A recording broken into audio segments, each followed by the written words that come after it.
What is going on, YouTube? Welcome back to Fireside Rangers. I'm your host, Eric Wilson. Today, joined by my co-host, Will Cohen. Today, we're going to be talking about a couple of Rangers prospects. For those of you who don't know or don't really keep up with the AHL group and everyone in the Rangers prospects pool, they did just wrap up their 2024 development camp a few days ago.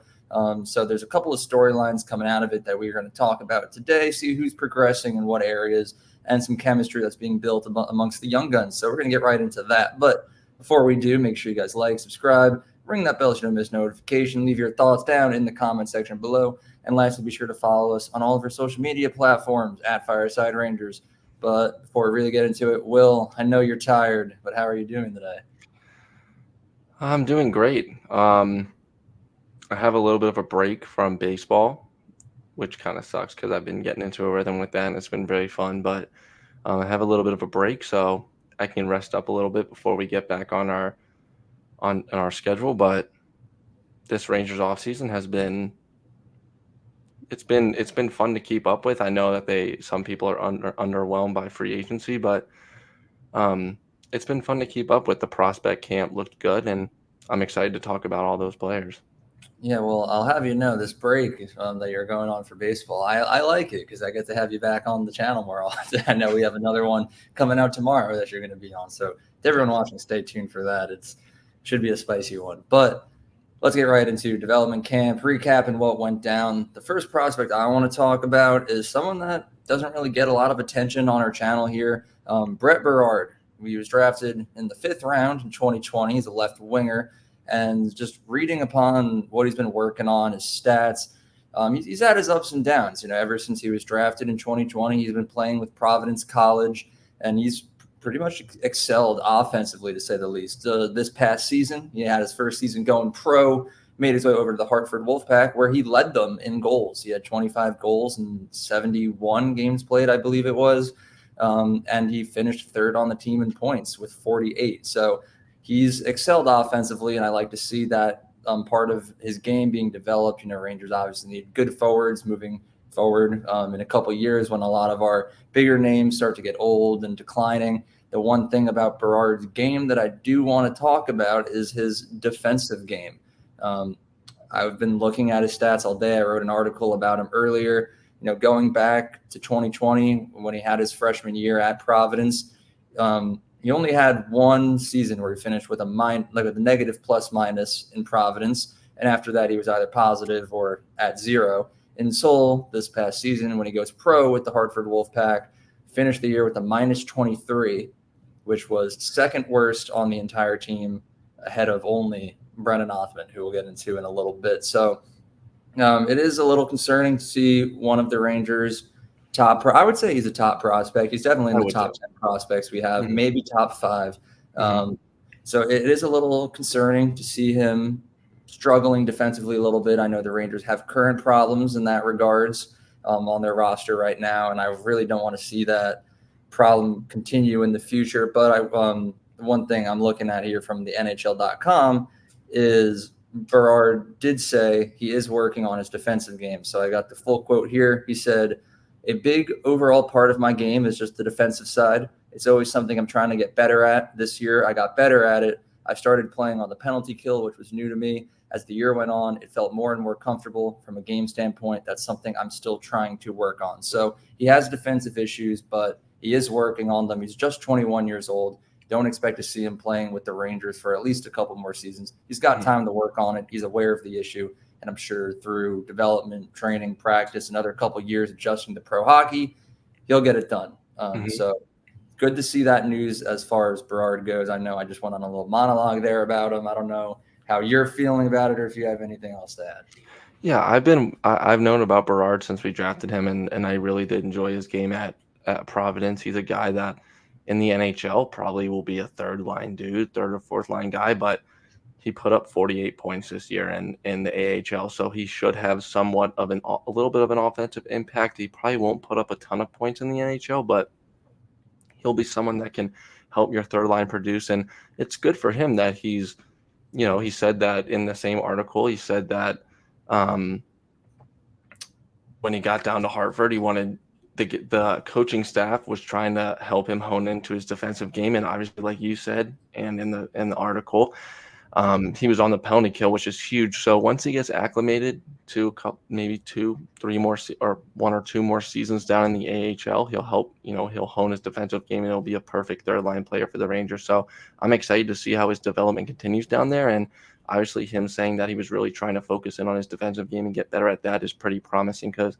like you said as well, the Rangers did have a problem where their forwards weren't the best defensively. So hearing him say that he really wants to work on that and that the Hartford coaching staff was really helping him with that makes me pretty happy. Yeah, I do agree with you.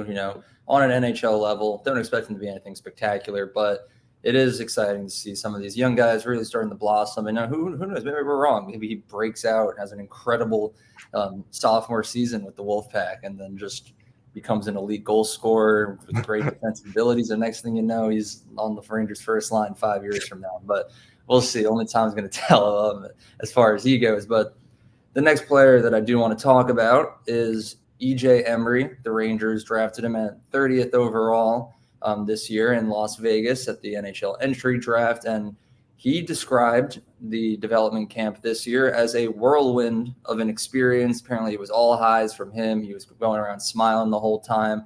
The one thing that I want to note upon is that as a defenseman, he has said that he's based his game around the way that Keandre Miller plays. And ever since joining the Rangers, him and Miller have been in touch. They've been talking. So just to see that initial comparison right there, that makes me excited as a fan, because I know as far as this channel goes, we've had our ups and downs with Miller. We've had episodes where we've praised Miller very highly. We've had episodes where we talked about possibly trading him because of how bad he was. And I know the people watching and the comments have also kind of been the same, mixed feelings about Miller. But overall, at least right now, I really do enjoy Miller. I think he's one of the better defensemen on the team. I would say our third best defenseman right now, behind just Fox and Lindgren at this point.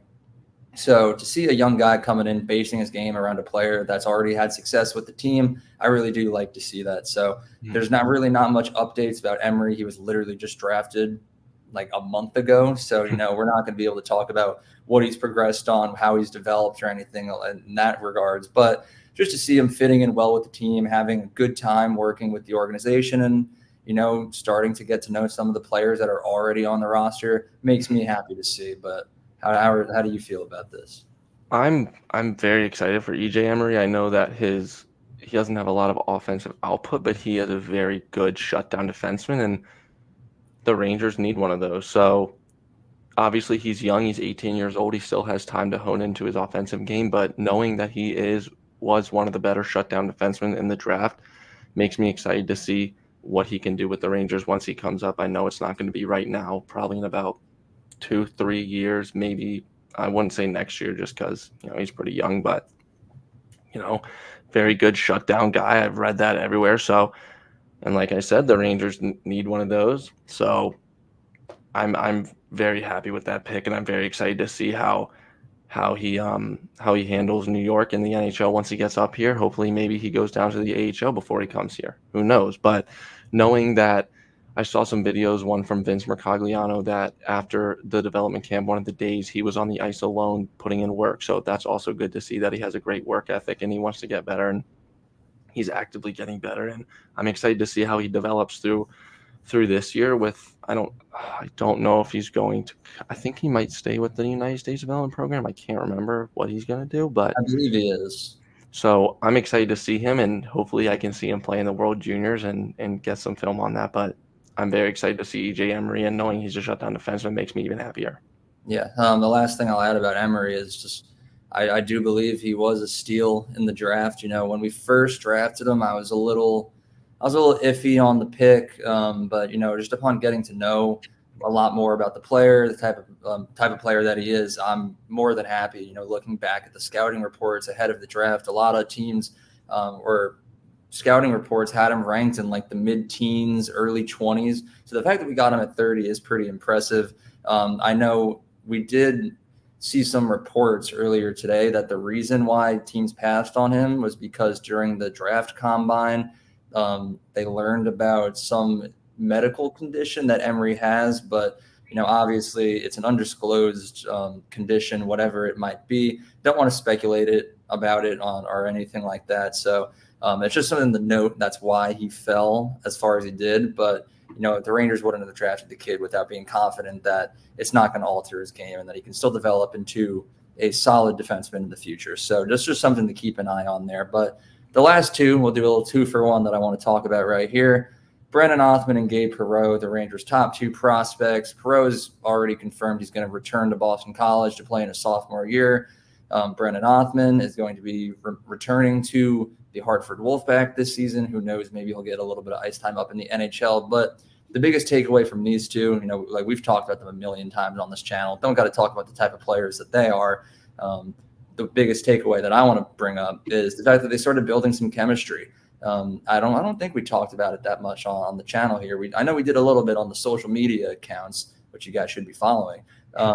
But apparently ever since development camp started, those two were basically just attached at the hip. They were working together, building chemistry and learning each other's play styles. And I really wish that I could see them play together sooner. But as I said before, unfortunately, they're both going to be playing on 2 different teams and 2 different leagues this upcoming season. So we might have to wait a little bit longer, but it's never too early to start building that chemistry. So to see them working pretty hard alongside each other throughout development camp makes me very happy. I remember when they announced the roster for development camp, I was like, at this point, why is Othmann even still attending this? Like he's old enough. Like he's played in the NHL. But if you want to look at it from the standpoint that they wanted him to get experience with Perreault, I get it. And it's nice to see. So how do you feel about that? Yeah, I mean, obviously those are your top 2 prospects, and those are right now. It seems like those 2 will be key pieces in the Rangers' future. So seeing them being able to work together and they're getting along and they're doing well on the ice together is a very good sign. And obviously Perreault staying at BC for another year. So, and Othmann might be down in the AHL this year. I have no clue what's going to happen with that, but if they come up together at the same time, they both want to win. And Othmann said they both want to win here. And so seeing them being able to have that connection already is pretty big. And I know it's the second summer they've done this, but seeing them build on that and continue to grow it gives me hope for the future. And I'm very excited to see them play together. I know they might not play on the same line once they're both up with the Rangers, but I'm very excited to see them together and knowing how well they did together at the development camp. Again, I know this is pretty redundant of me saying, but makes me excited for the future. And obviously knowing they're your top 2 prospects, that's a pretty good sign that good things are to come between the 2. Yeah. We talked about it a little bit on the socials, but could Othmann and Perreault be the next dynamic duo? Like right now we have Kreider and Zibanejad. Who knows? Maybe Othmann and Perreault in the future could be them. But it does sound redundant. We do sound like broken records, but there is a lot to be excited for as far as the Rangers' future goes. You have some pretty elite offensive talent in guys like Othmann, Perreault. And we talked about Berard. We didn't even get to talk about a couple other guys like Adam Sikora, Bryce McConnell-Barker. There's a bunch of prospects out here. And then even on defense, we got Matthew Robertson. We talked about EJ Emery, who should be coming up soon. So we don't do a lot of prospects coverage on this channel unless it's some pretty major news, but it's definitely something to keep an eye on. So we'll be sure to do that. And if anything major does happen, we will be back to make more content about it. But like I said at the very beginning of this episode, tomorrow we've got a banger coming up. It's going to be a trade discussion, possible trade that might be coming up. So if that sounds interesting to you, please please subscribe, ring that bell so you don't miss the notification for it. Leave your thoughts on these prospects that we talked about today down in the comment section below. And lastly, be sure to follow us on all of our social media platforms at Fireside Rangers. But most importantly, you have a good one. And let's go Ranger.